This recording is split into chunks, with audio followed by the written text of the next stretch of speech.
ನಮಸ್ತೆ ಎಲ್ರಿಗೂ. ನೋಡಿ ಇವತ್ತು ನಾನು ಮಾಡ್ತಾ ಇರೋದು ಕ್ಯಾರೆಟ್ ಹಲ್ವಾ. ಇದನ್ನು ಮಾಡ್ಕೊಳ್ಳಿಕ್ಕೆ ಹೆಚ್ಚು ಅಂದರೆ ಒಂದು ಅರ್ಧ ಗಂಟೆ ಸಾಕಾಗುತ್ತೆ. ಹಾಗೆಯೇ ಇದನ್ನು ಮಾಡಲಿಕ್ಕೆ ಜಾಸ್ತಿ ಇಂಗ್ರೀಡಿಯೆಂಟ್ಸು ಬೇಡ. ಸುಲಭವಾಗಿ ಮಾಡ್ಕೋಬೋದು. ಹಾಗೆಯೇ ತುಂಬಾ ರುಚಿಯಾಗಿರುತ್ತೆ. ನೋಡಿ ಇವಾಗಂತೂ ಚಳಿಗಾಲದ ಸೀಸನ್ ಅಲ್ವಾ. ಇವಾಗ ಈ ಕೆಂಪು ಕ್ಯಾರೆಟು ಮಾರ್ಕೆಟಲ್ಲಿ ತುಂಬಾ ಚೆನ್ನಾಗಿ ಸಿಗುತ್ತೆ. ಈ ಕೆಂಪು ಕ್ಯಾರೆಟ್ ಉಂಟಲ್ಲ, ಇದು ಬಾಕಿ ಸೀಸನ್ನಲ್ಲಿ ಯಾವಾಗೂ ಸಿಗಲ್ಲ. ಇದು ಸಿಗೋದೇನಿದ್ರು ಚಳಿಗಾಲದಲ್ಲಿ ಮಾತ್ರ. ಇವತ್ತು ನಾನು ಹಲ್ವಾ ಮಾಡಲಿಕ್ಕೆ 3/4 ಕೆಜಿಯಷ್ಟು ಕ್ಯಾರೆಟ್ ತೆಗೆದುಕೊಂಡಿದ್ದೇನೆ. ಹಾಗೆಯೇ ಇದನ್ನು ಚೆನ್ನಾಗಿ ತೊಳೆದು ಅದರ ಸಿಪ್ಪೆಯನ್ನೆಲ್ಲ ತೆಗೆದುಕೊಂಡು ಈ ರೀತಿ ತುರಿದುಕೊಳ್ತಾ ಇದ್ದೀನಿ. ಅಥವಾ ಇದನ್ನು ಈ ಸಣ್ಣಕ್ಕೆ ಕಟ್ ಮಾಡಿ ಕುಕ್ಕರಲ್ಲಿ ಹಾಕಬೇಕು. ನೀರನ್ನು ಹಾಕಬಾರ್ದು. ಸ್ವಲ್ಪ ತುಪ್ಪವನ್ನು ಹಾಕಿ ಬೇಯಿಸ್ಕೊಳ್ಬೇಕು. ಬೇಯಿಸ್ಕೊಂಡು ಅದನ್ನು ಮ್ಯಾಶ್ ಮಾಡಿಕೊಂಡ್ರೂ ಆಗುತ್ತೆ. ನೋಡಿ ಈಗ ಹಲ್ವಾ ಮಾಡೋಣ. ಅದಕ್ಕೆ ನೋಡಿ ಒಂದು ಕಡಾಯಿಯನ್ನು ಗ್ಯಾಸ್ ಫ್ಲೇಮ್ ಮೇಲೆ ಇಟ್ಟಿದ್ದೇನೆ. ಕಡಾಯಿ ಗರಂ ಆದಮೇಲೆ ಅದಕ್ಕೆ ನಾನಿಲ್ಲಿ 3 ಟೇಬಲ್ ಸ್ಪೂನಷ್ಟು ತುಪ್ಪವನ್ನು ಹಾಕ್ಕೊಂಡಿದ್ದೇನೆ. ತುಪ್ಪ ಸ್ವಲ್ಪ ಜಾಸ್ತಿ ಹಾಕ್ಕೊಂಡ್ರೆ ಚೆನ್ನಾಗಿರುತ್ತೆ. ತುಪ್ಪ ಸ್ವಲ್ಪ ಗರಂ ಆದ ನಂತರ ಅದಕ್ಕೆ ತುರಿದಿಟ್ಕೊಂಡಿರುವಂಥ ಈ ಕ್ಯಾರೆಟ್ ತುರಿಯನ್ನೆಲ್ಲ ಹಾಕಿ ಸ್ವಲ್ಪ ಫ್ರೈ ಮಾಡ್ಕೋಬೇಕು. ಒಂದು 2ರಿಂದ 3 ನಿಮಿಷ ಹೈ ಫ್ಲೇಮಲ್ಲಿ ಇದನ್ನು ಹುರಿದುಕೊಳ್ಬೇಕಾಗತ್ತೆ ನೋಡಿ. 2ರಿಂದ 3 ನಿಮಿಷ ಇದನ್ನು ಚೆನ್ನಾಗಿ ಹುರಿದ ನಂತರ ಇದರ ಕಲರ್ ಸ್ವಲ್ಪನೇ ಚೇಂಜ್ ಆಗ್ತಾ ಇದೆ ನೋಡಿ. ಈಗ ಇದಕ್ಕೆ ಒಂದು ಚಿಟಿಕೆಯಷ್ಟು ಉಪ್ಪನ್ನು ಹಾಕಬೇಕು. ಉಪ್ಪನ್ನು ಹಾಕಿ ಮತ್ತೆ ಪುನಃ ಅದನ್ನು ಸರಿಯಾಗಿ 1 ನಿಮಿಷ ಹುರಿಬೇಕು ನೋಡಿ. ಈಗ ಇದಕ್ಕೆ ಸಕ್ಕರೆಯನ್ನು ಹಾಕ್ಕೊತಾ ಇದ್ದೀನಿ. ಅಂದರೆ ಎಷ್ಟು ಕ್ಯಾರೆಟ್ ಇದೆ ನೋಡಿ, ಅದರ 3/4 ಭಾಗದಷ್ಟು ಸಕ್ಕರೆಯನ್ನು ಹಾಕ್ಕೋಬೇಕಾಗತ್ತೆ.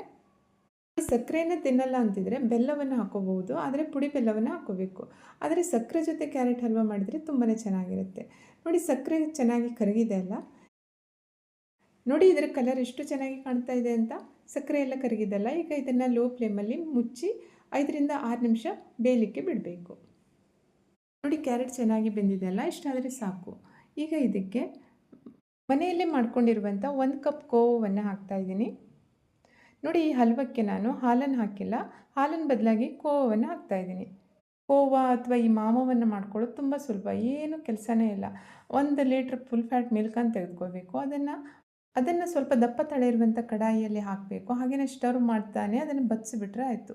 ತುಂಬಾ ರುಚಿಯಾಗಿರುವಂಥ ಹೆಲ್ದಿಯಾಗಿರುವಂಥ ಕೋವಾ ಮನೆಯಲ್ಲಿ ರೆಡಿ ಆಗುತ್ತೆ. ಹಾಗೆಯೇ ನೋಡಿ, ಇದನ್ನು ನಾನು ಮೊದಲೇ ಮಾಡಿ ಫ್ರಿಜ್ಜಲ್ಲಿ ಇಟ್ಟಿರೋದ್ರಿಂದ ಸ್ವಲ್ಪ ಗಟ್ಟಿ ಇತ್ತು. ನಿಧಾನಕ್ಕೆ ಅದನ್ನು ಕರಗಿಸ್ಕೊಳ್ಬೇಕು ನೋಡಿ. ಇದು ಪೂರ್ತಿಯಾಗಿ ಕರಗಿದೆ ಅಲ್ಲ.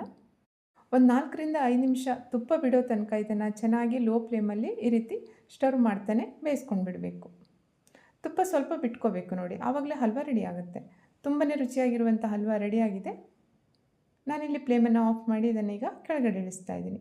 ಕೊನೆಯದಾಗಿ ಇದಕ್ಕೆ ಸ್ವಲ್ಪ ಡ್ರೈ ಫ್ರೂಟ್ಸನ್ನು ಫ್ರೈ ಮಾಡಿ ಹಾಕ್ತಾಯಿದ್ದೀನಿ. ಸ್ವಲ್ಪ ತುಪ್ಪವನ್ನು ಹಾಕ್ಕೊಂಡಿದ್ದೇನೆ. ಅದಕ್ಕೆ ಸ್ವಲ್ಪ ಕಾಜು, ಬಾದಾಮ್ ಮತ್ತು ಪಿಸ್ತಾವನ್ನು ಹಾಕಿದ್ದೇನೆ. ನಿಮ್ಗೆ ಯಾವ್ದು ಇಷ್ಟ ಆಗುತ್ತೆ ಅದನ್ನು ಜಾಸ್ತಿ ಹಾಕ್ಕೊಳ್ಳಿ.